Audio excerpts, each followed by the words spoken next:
ಗೌರಿಬಿದನೂರು ನಗರದ ಮಾರುಕಟ್ಟೆ ವ್ಯಾಪಾರಿ ಸುಧಾಕರ್ ಎಂಬುವವರು ಇತ್ತೀಚೆಗೆ ಜಿಲ್ಲಾಡಳಿತ ಭವನದಲ್ಲಿ ನಡೆದ ಕುಂದುಕೊರತೆ ಸಭೆಯಲ್ಲಿ ತರಕಾರಿ ಮತ್ತು ಹೂವಿನ ಮಾರುಕಟ್ಟೆಯ ಅವ್ಯವಸ್ಥೆಯ ಬಗ್ಗೆ ಗಮನ ಸೆಳೆದಿದ್ದ ಹಿನ್ನೆಲೆಯಲ್ಲಿ ಜಿಲ್ಲಾಧಿಕಾರಿಗಳು ಖುದ್ದು ಭೇಟಿ ನೀಡಿ ಪರಿಶೀಲಿಸುತ್ತಿರುವುದಾಗಿ ತಿಳಿಸಿದರು.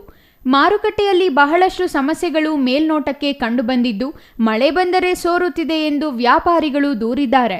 ಮಳೆ ಬಂದಾಗ ಅದನ್ನು ಪರಿಶೀಲಿಸಿ ನಂತರ ಕ್ರಮ ತೆಗೆದುಕೊಳ್ಳಲಾಗುವುದು ಎಂದರು.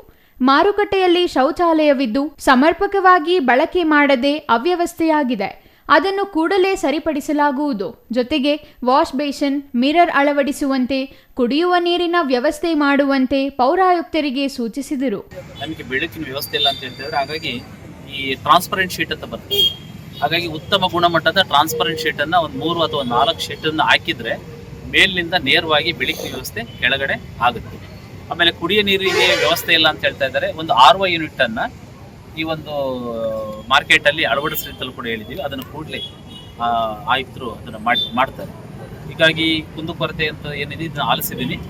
ಮತ್ತು ಮುಂದಿನ ದಿನಗಳಲ್ಲಿ ನಗರೋತ್ಥಾನ 4ರಲ್ಲಿ ನಾವು ಈ ಹಳೆ ಬಿಲ್ಡಿಂಗ್ ಇದೆ, ಈ ಮಾರ್ಕೆಟಿನ ಸುತ್ತ ಒಂದು ಹಳೆ ಬಿಲ್ಡಿಂಗ್ ಇದೆ, ಅದನ್ನೆಲ್ಲ ಡೆಮಾಲಿಷ್ ಮಾಡಿ ಅಲ್ಲಿ ವ್ಯವಸ್ಥಿತವಾಗಿರ್ತಕ್ಕಂಥ ಲೇಡೀಸು ಮತ್ತು ಜೆಂಟ್ಸ್ ಟಾಯ್ಲೆಟನ್ನು ಮಾಡೋಂಥದ್ದು.